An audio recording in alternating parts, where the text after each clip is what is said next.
2006, más o menos. Dale. 2006 sería, yo creo que tenía antes de 2006, pero nací en el 31, tenía 69 más 6, 75. Bueno, doctor Moro, buenos días, bueno, un gusto tenerlo aquí como una persona más, un ciudadano de La Falda en este acto conmemorativo al fallecimiento del general Martín Miguel de Güemes. Pero hoy, un poco recién hablamos con el intendente, cuántos significados, ¿no?, en un país como el nuestro, que es un crisol de razas, donde las costumbres se mezclan, las historias son diversas y a veces, bueno, la diversidad puede ser o puede considerarse algo importante para la sociedad, pero hoy a veces vamos entre la bonanza de la diversidad y una gran torre de Babel, ¿no?, donde no nos entendemos. Lo de crisol de razas es una cosa interesante, porque siempre se habló de que la Argentina era un crisol de razas, pero la gente en general no tomó conciencia de que aquí no hay una población uniforme a la cual se le quiera pedir, como se intentó, un pensamiento estratégico uniforme para todos igual. No existe eso. La contienda entre grupos humanos que piensan de una manera y grupos humanos que piensan de otra siempre existió en la historia de la humanidad. Empezando por Adán y Eva, sí, no es nada más que una historia, pero ya vemos que ahí Caín asesina a Abel. Y bueno, la Argentina tuvo una inmigración enorme, siguiendo las palabras de Alberdi, que decía que gobernar es poblar. Los gobernantes argentinos, en un momento dado de la historia, a fines del siglo XIX y principios del XX, fomentaron una enorme inmigración a la Argentina. Entre los que vinieron, el 50% eran italianos. Por eso Messi, Mascherano, tenemos llenos de italianos acá. El 45% españoles, fíjate, españoles un poco menos que de italianos. Y el 5% restante de todas las otras colectividades. Y bueno, de eso surgió eso que tenemos hoy, un país donde como es en todos lados, la política enfrenta a un grupo contra otro. Justamente la invención de eso que se llama política fue porque en los tiempos primitivos se encontraba un grupo humano con otro y se agarraban, se mataban entre ellos.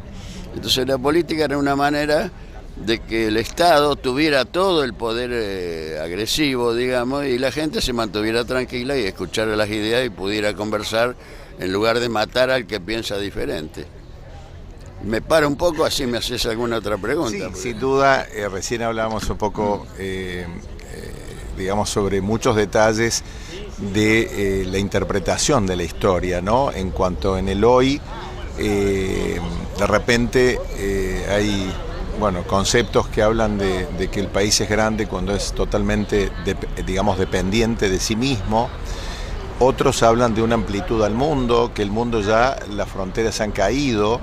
Y bueno, y en ese aspecto nosotros culturalmente por ahí vamos como un poco atrás, o sea, en apariencia física y en apariencia de los grandes adelantos de la humanidad, nuestro país tiene mucho, pero culturalmente es como que estamos un poco atrasados. Los pueblos, lo mismo que las personas, recuerdan los mejores momentos de su vida. Y cuando yo era chico, la Argentina era el 7º PBI del mundo. O sea, podríamos decir la 7ª economía del mundo. Y lo tenía todo para ser un gran país, como se pronosticaba en aquellos tiempos, que Australia, Canadá y Argentina iban a ser los 3 grandes países del futuro. Pero aquí eso no sucedió. Y hay muchas causas que para hablar de las cuales me tendría que meter en política y no lo quiero hacer ahora. Sin duda, la diversidad entre las personas hace que haya maneras de encarar el mundo diferentes. Y el problema que tenemos ahora en Argentina es que un país potencialmente tan rico esté en la situación desastrosa económica y mendigando apoyos en el extranjero. Eso es muy triste para un país, para quien ha sido grande, ser tan pequeño después.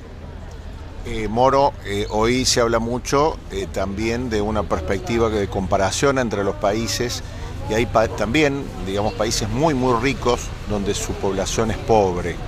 Hay un fenómeno de este tipo en Argentina, hay un grupo selecto de personas que de alguna manera, ya sea a partir de una herencia, a partir de conductas, a partir de profesiones determinadas, ha logrado encumbrarse y asemejarse a esos países. Hay países muy ricos en Sudáfrica, en Arabia, bueno, y su población es pobre. ¿Argentina está sufriendo algo similar a eso? Y sí, seguramente. Argentina, ahora mismo, si miramos bien, en cuanto a su superficie, seguramente es mucho mayor que la mayoría de los países de Europa. Y eso es también un problema porque es muy difícil manejar un país cuando es demasiado grande. Algunos países son muy grandes, como Canadá, pero tienen la mayor parte de su superficie cubierta de hielo. Y la Argentina no, tiene campos fértiles por todos lados y tiene un enorme desierto en la Patagonia. Al decir desierto me refiero a la cantidad de población que tiene.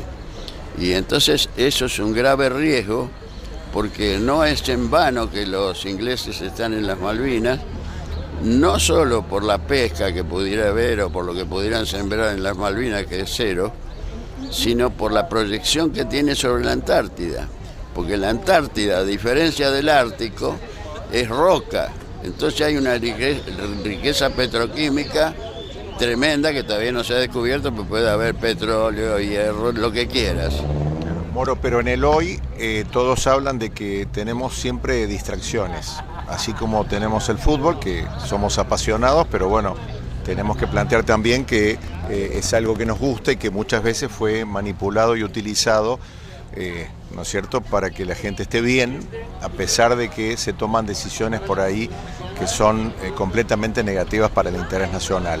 Hoy, hablaste de Malvinas, hablaste de la Antártida, pero hoy mismo todos sabemos que, por ejemplo, todo el sur argentino, todo el mar argentino está siendo explotado por barcos chinos, no hay contralor, que toda la riqueza minera, cuando en otros países como Perú, ¿no es cierto?, le deja el 30% al país, a nosotros nos deja un 3%.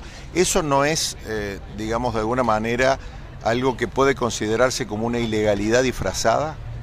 Bueno, el problema que tenemos nosotros es que ahora recientemente se le han entregado un montón de hectáreas, que es una cesión de soberanía por 50 años a China. China es un gran país también, pero es un país autoritario. Y nosotros tenemos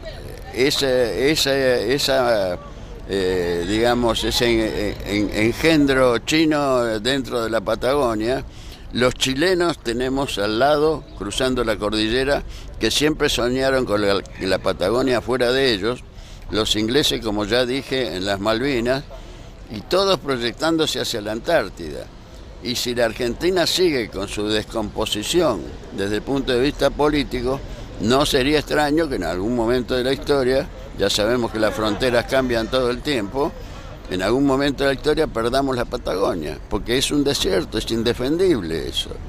Y no tenemos tampoco, ha habido la inversión necesaria para modernizar el ejército, la marina, la aviación argentina. Está todo muy venido a menos. Decir que en el continente hay paz, en el continente latinoamericano, esencialmente porque hay un idioma común, que eso es muy importante. En Europa se pelean porque ni se entienden hablando unos con otros. Acá nosotros podríamos tener un gran país, una gran región como es Sudamérica, donde todos hablamos el mismo idioma, salvo el portugués, que bueno, es un idioma latino y que lo entendemos y lo podemos aprender fácil. Y ellos también nos entienden a nosotros. Doctor, bueno, sabemos que con 70 y pico de años se recibió de antropólogo. Me pareció interesante y ha sido, bueno, muy útil, ¿no? Por ahí algún concepto de conocer nuestra historia, ¿no? Porque hoy emulamos a personas y uno diría, bueno, ¿qué tenemos que tomar o emular de aquellos viejos líderes que nos dieron independencia? Vamos al asunto de la antropología. Cuando yo era muy joven tenía familia ya, hijos y todo, y no podía ir al único lugar donde se enseñaba antropología, que era en la Universidad de La Plata, que quedaba muy lejos de Buenos Aires, donde yo vivía, y además no tenía el tiempo disponible, tenía mucho trabajo, afortunadamente, siempre tuve. Y bueno, un día me entero que acá en Córdoba se abre la maestría en antropología, y bueno, fui el primero que se anotó, corriendo, porque era una deuda que tenía conmigo mismo, pero después me llevé la sorpresa de que, claro, la antropología originariamente era descubrir y hablar y ver la cultura de distintos pueblos que no habían sido casi vistos por el ser humano, digamos, evolucionado, y estudiarlos a ellos. Pero ahora el asunto cambió, porque ya sabemos quién y dónde y cómo viven en cada parte del planeta. Entonces, ahora se te habla de antropología social. Yo antropología física, por mi trabajo como anatomista, como profesor de anatomía, de fisiología y de otras ciencias relacionadas con la salud, bueno, de antropología física sé lo suficiente como para, por ejemplo, si me dan una montaña de huesos, yo te puedo decir cuáles son humanos y cuáles no. Y bueno, de eso se trata el comienzo de la antropología que hay ahora, justamente con este gran crimen que ha sucedido en el interior del país. Y bueno, ahora sé un poco de antropología física y un poco de antropología social, porque ahora la antropología viró, digamos, fue pasando del saber cómo funcionaba y cómo era el cuerpo humano y cómo eran los distintos grupos humanos en el planeta, a estudiar lo que pasa en la interrelación. El gran problema que hay ahora en las sociedades modernas, que viven peleándose cuando podríamos acordar las cosas de manera más humana, para decirlo así, ¿no? Moro, muchísimas gracias, sé que tengo un fin de semana. No hay por qué, Jorge, ha sido un placer como siempre. Muchas gracias por todo.